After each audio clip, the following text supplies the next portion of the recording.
یہ ایک حدیث ہے جس سے پتہ چلتا ہے کہ جب انسان اپنی زندگی کی مقصد جو ہے صرف دنیا کمانے کو بنا لیتا ہے، یعنی کہ اچھا گھر ہو، اچھی ہر چیز اچھی ہو، اس کے ساتھ جو ہے پھر اپنی آخرت بنانے کی فکر چھوڑ دیتا ہے، تو اس حوالے سے ایک حدیث ہے اور یہ متفق علیہ حدیث ہے، اور یعنی صحیح بخاری، صحیح مسلم اور مشکات تینوں میں آئی ہے کہ مجھے تم پر فقر و ناداری کا زیادہ اندیشہ نہیں ہے، بلکہ مجھے اندیشہ اس بات کا ہے کہ تم پر دنیاوی مال و متاع کے دروازے کھول دیے جائیں جس طرح کہ تم سے پہلوں پر کھول دیے گئے تھے،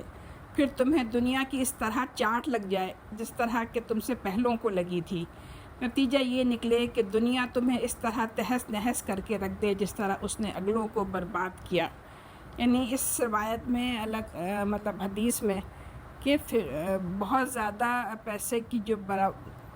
بہتات ہو جاتی ہے تو وہ انسان کو خدا سے غافل نہ کر دے۔ اب اس میں یہ ہے کہ اگر کسی کے پاس مال و دولت ہے لیکن اس کے ساتھ اس کو خدا بھی یاد ہے اور وہ تمام حقوق بھی ادا کرتا ہے، تو ایسے لوگوں کے لیے دولت کوئی بری چیز نہیں ہے۔ لیکن اگر آپ اس میں لگ کر، دنیا میں لگ کر اپنی نمازوں کو چھوڑ رہے ہیں،